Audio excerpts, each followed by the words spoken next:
பக்கத்தில் வந்து எம்டி பிளாட்டில் ஒரு சிறுத்தை கிட்டத்தட்ட ஒரு 3 அடி உயரம் 4 அடி நீளம் இருக்கும். சிறுத்தை புலி அப்படியே நடந்து போச்சு. சாம்பல் கலரு, மேலே வந்து 1 ரூபா காயின் அளவுக்கு டாட் டாட்டா டாட் டாட்டா இருந்தது.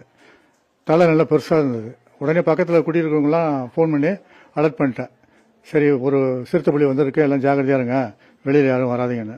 ஒரு 10 நிமிஷம் கழிச்சு நம்ம 5 நிமிஷம் உடனே மாடிக்கு போயிட்டு ஃபோட்டோ எடுக்கலாம் பார்த்தோம். மொட்டை மாடிக்கு காணோம், எங்கே எஸ்கேப் ஆகி போச்சு. பக்கத்தில் எங்கேயும் சரௌண்டிங் இல்லை. ஆனால் பக்கத்து தெருவில் நாய் குலைக்க சத்தம் கேட்டது.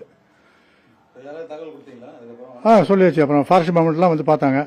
இப்போ அந்த பக்கம் இன்வெஸ்டிகேஷன் போயிருக்காங்க, ஏரிக்கு. அது ஏரி பக்கம் போயிருக்காங்க, ஒன்றும் தெரியல. ட்ரோன் கேமரா எடுத்துகிட்டு வந்து செக் பண்ணுறதுக்காக இப்போ வந்துட்டு இருக்காங்க. 9:45 பார்த்தேன் நான் அதை. ஆமாம், பார்த்தோம்னே என்னடா பதட்டமாக போச்சு, என்னடா இது உள்ள வந்து புலி வருதா ஊர் உள்ள அப்படின்னு.